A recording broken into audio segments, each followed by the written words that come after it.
At this level, there's a special type of number that we have to start considering and start bringing into our calculation. And these are what are called complex numbers. Now, these originated from calculations based way back in the 16th and the 17th centuries. In 1545, Jerome Cardan, he tried to find a solution to the question, what two numbers have a sum of 10 and a product of 40? Now, this question here led him to realise that there was no real set of solutions for this. You can't find two numbers that add up to 10 and have a product of 40 in a real set of numbers. It just doesn't work. So he worked it through and he found a solution that involved what he called fictitious numbers. We now call those complex numbers today. Now, if you think back to sets of numbers that we've covered, they tend to look like this. So we've got our original set of numbers here, W, which also encompasses a set of numbers n. Now W is our whole numbers, so that's everything from 0 all the way up, only at the integer values though. Then we've got our Z, which is our set of integer values. This includes negative integers as well. So everything from negative infinity all the way up to positive infinity, all the integer values. You've then got Q. This set of numbers is your rational numbers. So this is a set of numbers that can be written in a mathematical form to give an exact answer. So for example, a quarter, square root of 9. They can be written that way, but we know an exact value answer for it. Then we've got R, which is our set of real numbers. Now in our set of real numbers, we bring in what are called irrational numbers. So these are numbers that can't be written in that exact form and don't have some sort of repeating pattern. So the most common one that we know, pi. That can't be written as a repeating pattern. That's an irrational number. Now these are the numbers that we can't use to find a solution to this problem that Jerome Cardan came up with. So what we have to do is we have to introduce this new set of numbers, this fictitious number set, or complex numbers, as we now know it today. So what happened in 1637, Descartes used the expressions real and imaginary in the context of these numbers, thinking of fictitious numbers. And in 1748, Euler used the letter I to represent a solution to the equation x squared equals negative 1. So x equals the square root of negative 1. Now, logically, if we think about that, that can't work. You know, we've always been taught that you can't take the square root of a negative 1. So solving the equation x squared equals negative 1 just doesn't quite seem to click. That's where our format for complex numbers that we now use comes into play. We use the letter I to represent that solution there. Or we could write that I is equal to the square root of negative 1. This is more commonly how we know it. Now what we can do is use this interpretation to extend our set of real numbers and include these complex numbers within it. So we take the sets of numbers we now have, we create this little group here. These are called imaginary numbers, and that's numbers that involve this sort of notation and calculation here. We then encompass everything there, imaginary and real numbers, into a group of complex numbers. So we extend this out to include essentially everything we know. Now one thing I want to point out to you is if you're looking at this diagram here, complex numbers, the big bad boy that covers everything. Real numbers technically are complex numbers. The only difference is they just don't have an imaginary part of the number. So every number that we work with and every number that we know can be classed as a complex number. We just didn't realise it up to this point because we didn't think to ourselves, well, there's a square root of negative 1 involved. There's an I, an imaginary part. The imaginary part of all the real numbers is 0. So we can still class it as a complex number, despite the fact that we never knew it up to this point. We never really knew it up to now.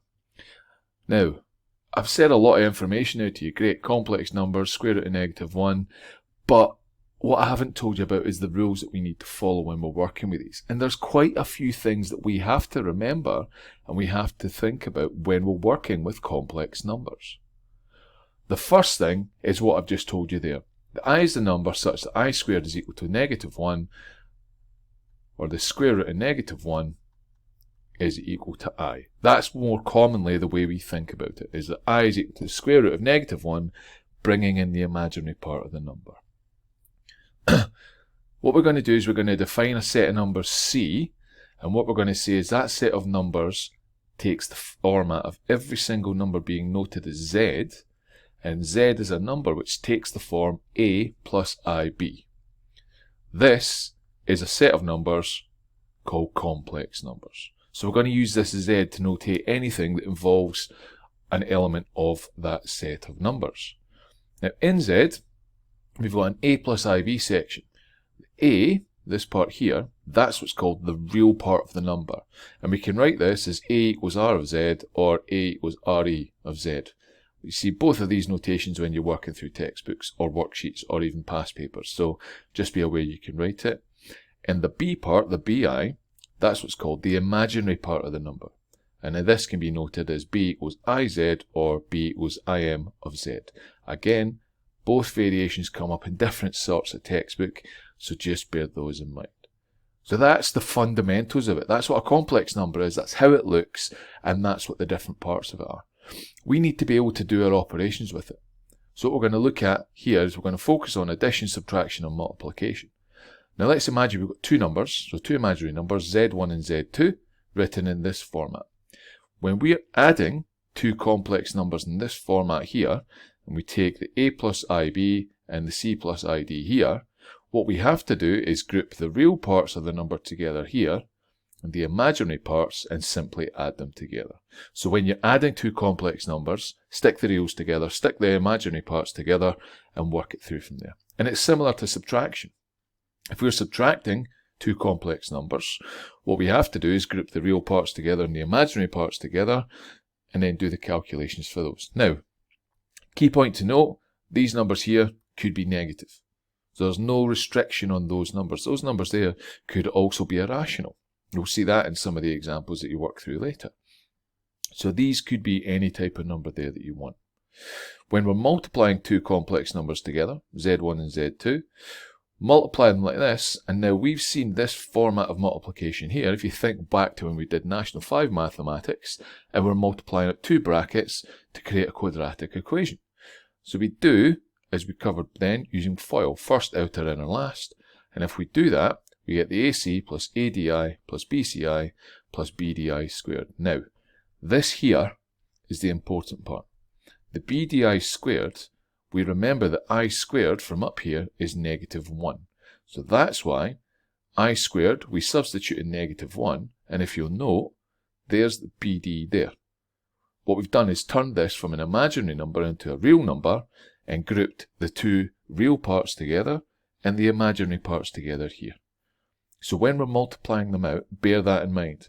Multiply out the brackets as normal, and make sure you then take the real parts together, remembering that I squared is -1, and the imaginary parts together. Work it through that way and simplify them. The last thing we need to make a note of is that if we've got two complex numbers and they're equal to each other, then the real part of one number has to be equal to the real part of another, and the imaginary part has to be equal to the imaginary part. Now this kind of thing could come into play when we're looking at solving equations and finding constants, coefficients and variables. So for example, if you were told you had 2 plus xi and you knew it was equal to 2 plus 3i, you know, what was the x from here? Well, quite simply, you could equate the imaginary parts and realise that x is equal to 3. Obviously, this could be made into a more complex sort of an equation, and you could work it through from there. Now, what this is referred to is this is called equating real and imaginary parts. And as I've mentioned, that can be used to help you find out unknown parts of variables so that you can then represent the imaginary numbers in the format they want.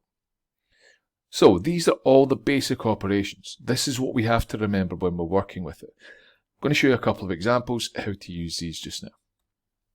So let's imagine we've got two imaginary numbers here. So we've got Z1 equals 3 plus 2i, and we've got Z2 equals 4 plus 3i.